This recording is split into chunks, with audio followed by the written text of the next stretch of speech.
இந்த வீடியோவில் நாங்கள் ரன் பண்ணிக்க எங்களுக்கு வர இந்த எரரை வந்து எவ்வாறு சால்வ் பண்ணுவது என்பதை பற்றி இந்த வீடியோவில் பார்க்கலாம்.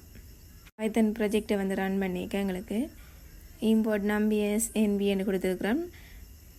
நோ மொடியூல் ஃபவுண்ட் எரர் அந்த எரர் வருது. ஆனால் இந்த நம்பி என்ற பேக்கேஜ் வந்து எங்களோட ப்ராஜெக்டில் வந்து எங்களுக்கு வந்து இன்ஸ்டால் ஆகியிருக்கு. ஆனால் நாங்கள் ரன் பண்ணியிருக்கோம். எங்களுக்கு நோ மொடியூல் நம்பி அந்த எரர் வருது. இதை வந்து எப்படி வந்து இல்லாமல் செய்து நாங்கள் எங்களோட ப்ராஜெக்டை வந்து ரன் பண்ணுவது என்பது தொடர்பாக தொடர்ச்சியாக பார்க்கலாம்.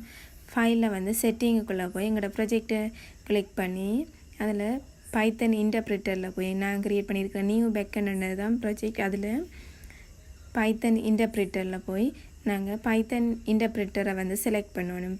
பைத்தன் 3.11 அந்த இன்டர்பிரிட்டரை செலக்ட் பண்ணி அப்ளை என்ற பட்டனை கிளிக் பண்ணிவிட்டு ஓகேன்ற கொடுத்துட்டு தொடர்ந்து இப்படி பைத்தன் இன்டர்பிரிட்டரை செலக்ட் பண்ணிவிட்டு தொடர்ந்து செட்டிங்குக்குள்ளே போய் பைத்தன் இன்டர்பிரிட்டரில் வந்து அதில் தரப்பட்ட ப்ளஸ் ஐக்கனை கிளிக் பண்ணி இதில் சர்ச் பண்ணி பைத்தன் அந்த பேக்கேஜை வந்து இன்ஸ்டால் பண்ணணும். நம்பி என்று சர்ச் பண்ணி இன்ஸ்டால் பேக்கேஜ்ன்றதை கிளிக் பண்ணி இந்த பேக்கேஜை வந்து இன்ஸ்டால் பண்ணணும்.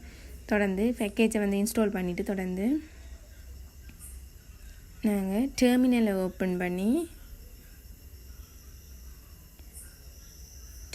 டெர்மினலை ஓப்பன் பண்ணி பைத்தன் அங்கால ஸ்பேஸ் விட்டு அங்கால எங்களோட ப்ராஜெக்டின் நேமையும் கொடுத்து பைத்தன் ஸ்பேஸ் விட்டு அந்த ப்ராஜெக்ட் டிரெக்டிக்குள்ளே போயிட்டு தொடர்ந்து பைத்தன் ஸ்பேஸ் விட்டு எங்களோட அந்த ப்ராஜெக்டின் நேம் .py என்று கொடுத்தோம்னா நாங்கள் இந்த எரர் ஒன்றும் இல்லாமல் இந்த நோ மொடியூல் ஃபவுண்ட் அந்த எரர் இல்லாமல் நாங்கள் ப்ராஜெக்டை வந்து ரன் பண்ணிக்கொள்ளலாம்.